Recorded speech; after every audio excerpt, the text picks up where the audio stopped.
It's one of the harsh effects of climate change. The number of Lyme disease cases in Canada has been rising dramatically as ticks are now thriving in more places than ever. Paige Spencer has been battling Lyme disease for the last 20 years. But here's the thing. She was only diagnosed in 2013. She's here with us on BT to share her story. Paige, and of course, I got to introduce your mother, Leanne Spencer, as well. Thank you both for coming in today. Appreciate it. So, Paige, tell us a little bit about your story because, you know, Lyme disease for you has been a factor in your life for a good chunk of it, and yet you really didn't know. Yeah, it's been a 20-long-year battle. For 15 years, I went misdiagnosed. We went from doctor to doctor, hospitals, went through a slew of misdiagnosis, fibromyalgia, chronic fatigue, which is very common to go through this. There are millions of people every day that get misdiagnosed with MS, ALS, fibromyalgia. It's Lyme disease is the great imitator. So for 15 years, it was just my symptoms slowly grew over time. It wasn't something that hit me very quickly. Then came high school, and I became extremely sick. My pain got very severe. My symptoms became very complicated. My neurological symptoms became very aggressive. I was in and out of hospitals, seeing a psychiatrist. And then it became to the point I just finished up high school, and my first year working, I finally found out about Lyme disease, and I looked at the symptom list, and I had every single symptom. Wow. I got tested in the States, even though my testing here that I got done showed negative for Lyme disease. I persisted through. I got testing done through California at IGeneX, a Western blot test, and it all came back positive. And that's when my journey through my Lyme disease began. So, tell us a little bit for those who don't know, because, you know, we were talking a little bit off camera, but the awareness of Lyme disease in Canada just isn't there. And, you know, we've seen this tick population, especially in Toronto. You know, anybody with a dog's been warned about it.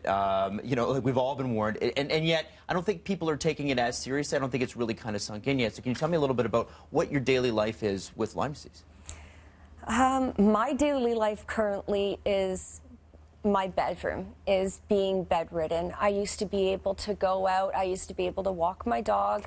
I used to be able to go to the grocery store like everybody else, get up, be able to shower, go out and have a normal life.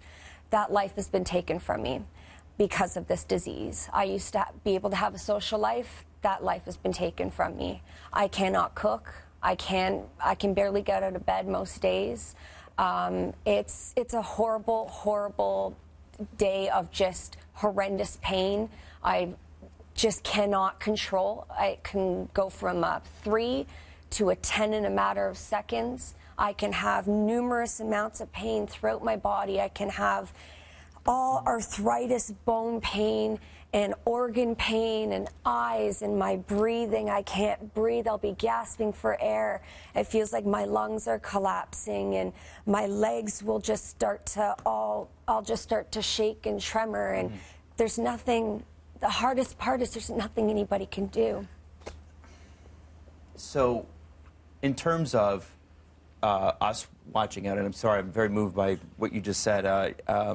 What can we do in terms of prevention, and what can we do in terms of raising awareness and again, raising money for research? And I know we don't have much time, but I'd like to get to that because I think that's really, really important. So if we're going back to awareness, to prevent going through that pain and through that suffering, our city needs to raise up. We need to speak out. We need to, first of all, start learning about Lyme disease, start learning how to protect yourself from ticks. It's very simple. Go online, start learning about... Do you have a website? Where can we go? There's tons of websites online. You can also visit G.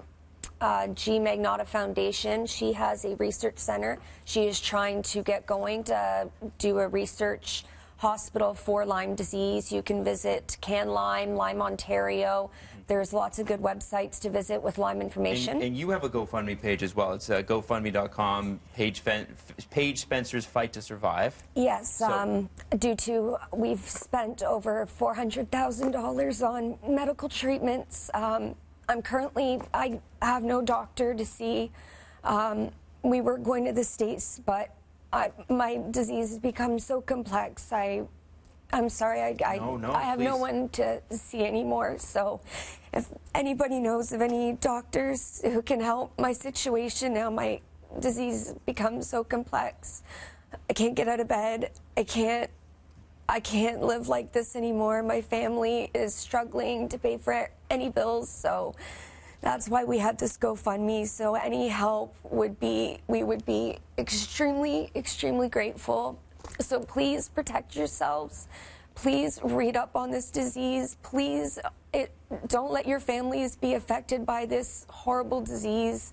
Please read up on it. It is so important. Please protect yourselves. Please, Toronto. Paige, thank you so much for coming in, and your strength is unbelievable, and we really appreciate, that there was even getting in here today was a challenge, and so we appreciate you coming in. Thank you for telling all of us about it, and we're going to throw up all your GoFundMe and all your information if you want to reach out to Paige, if you want to donate to Paige, and also all the information we'll have on our Twitter page. Thank you so much for coming in. Thank you. We'll be right back on Breakfast Television.